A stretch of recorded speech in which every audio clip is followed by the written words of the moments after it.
নমস্কার, কেমন আছো তোমরা সবাই? আশা করছি তোমরা সবাই খুব ভালো আছো। একটু আড্ডার আর একটি নতুন ব্লগে তোমাদের অনেক অনেক স্বাগত। বাড়ি ফিরে ফ্রেশ হয়ে চলে এসেছি রান্নাঘরে রাতের রান্নার জন্য। আর তার মাঝে দেখছেন ঘরের কি অবস্থা। একদিন মাত্র ছিলাম না, বাবার বাড়ি গিয়েছিলাম। যাই হোক, আমি না থাকলে ঘরটা এরকমই থাকে, আমার অভ্যাস হয়ে গেছে। রান্নার ফাঁকে ফাঁকে ঘরটা গুছিয়ে নিই। ঘর একটু গোছানো না থাকলে ঠিক মনে শান্তি হয় না, তাই রান্নার ফাঁকে ফাঁকে চলে এসেছি ঘর গোছাতে। ঘর হচ্ছে একটা শান্তির জিনিস, যেখানে বসে আপনি একটু শান্তিতে বসে থাকতে পারবেন।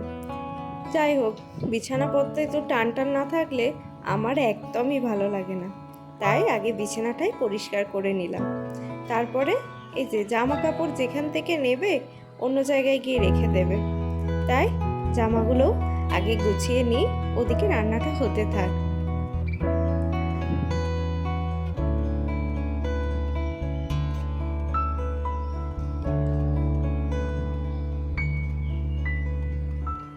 চলুন যাই রান্নাঘরে। আজকে রাতে রান্না করব রাধা বল্লভী আর ছোলার ডাল।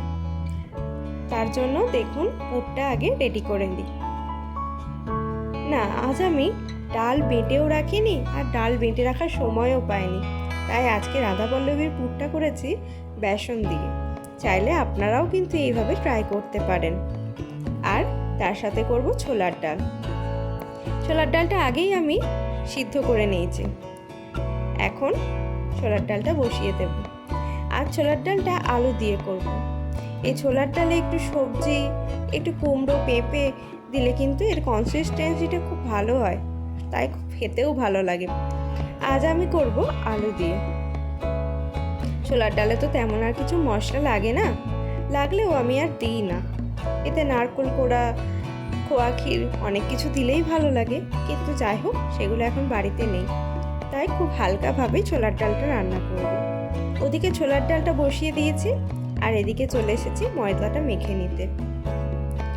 ময়দা মাখার সময়ও কিন্তু একটু হিং দিয়ে দেব, যাতে এর গন্ধটা আরও সুন্দর আসে। ময়দাটা যত সুন্দর মাখা হবে তত সুন্দরই কিন্তু আপনার লুচি করুন বা রুটি বা অন্য কিছু তত সুন্দরভাবে ফুলবে। আর এই রাধা বল্লভীটা যেহেতু আমি ভিতরে পুর দিয়ে করব, তার জন্য কিন্তু ময়দাটা একটা নির্দিষ্ট কনসিস্টেন্সিতে মাখতে হবে, যাতে খুবটা বেশি পাতলাও হয়ে যায়, আবার ডোটা যেন খুব শক্তও না থাকে। ওদিকে আমার আলুটা সিদ্ধ হয়ে গেছে, আমি ডালটা এবার দিয়ে দিলাম। এতে এবার দিয়ে দেবো উষ্ণ গরম জল। আর হ্যাঁ, এতে আমি একটু গ্রেট করা আদাও দিয়ে দিয়েছি।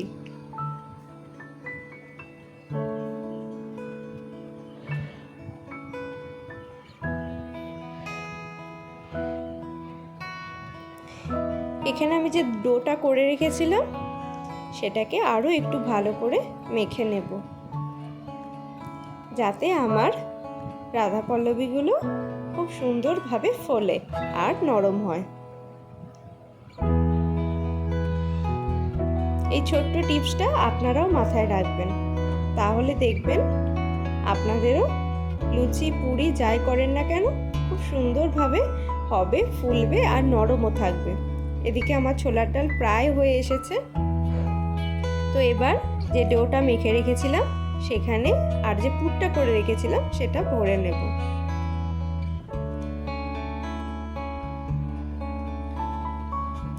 এইভাবে বেসনের পুর দিয়ে করলে কোনোভাবেই কিন্তু ফেটে যায় না, খুব সুন্দরভাবে মোড়ানোও যায়, আর বেলার সময়ও ফেটে যায় না, কারণ এতে তো কোনো খচখচে জিনিস থাকে না। ডালটা যদি একটু স্মুথ না বাটা হয় তাহলে কিন্তু খচখচে থাকে আর ফেটে যায়, কিন্তু বেসন দিয়ে করলে কিন্তু ফাটে না। আপনারাও কিন্তু একবার ট্রাই করে দেখতে পারেন এইভাবে। তবে হ্যাঁ, বেসনটা কিন্তু হালকা আছে বেশ খানিকক্ষণ ভেজে নিতে হবে, যাতে সুন্দর একটা স্মেল আসে। আমার পুরগুলো ঢোকানো হয়ে গেছে ডোটাতে, আর এদিকে আমার ছোলার ডালও রেডি হয়ে গেছে। ছোলার ডালটা আমি নামিয়ে নিলাম। চলুন একবার ঘরটা আপনাদের দেখায়। এবার না মনে তৃপ্তি আসছে ঘরটা দেখে। দেখছেন বেলচি তখন একটুও বেরিয়ে যাচ্ছে না, কত বড় বড়ও বেলা হচ্ছে কিন্তু একটুও বেরিয়ে যাচ্ছে না। আর আমার এই লুচি ভাজার ছোট্ট পেনিটা তো আপনারা সকলেই দেখেছেন। আজকে চলুন আবার দেখায়, এত সুন্দর রাধা পল্লবী ভাজা যাবে এতে। দেখেছেন কত সুন্দর হয়ে ফুলছে।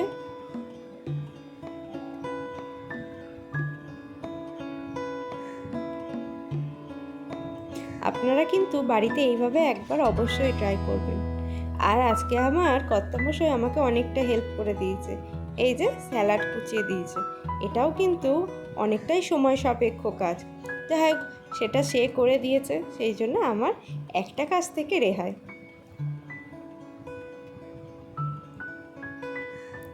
চলুন এবার খেতে বসা যাক।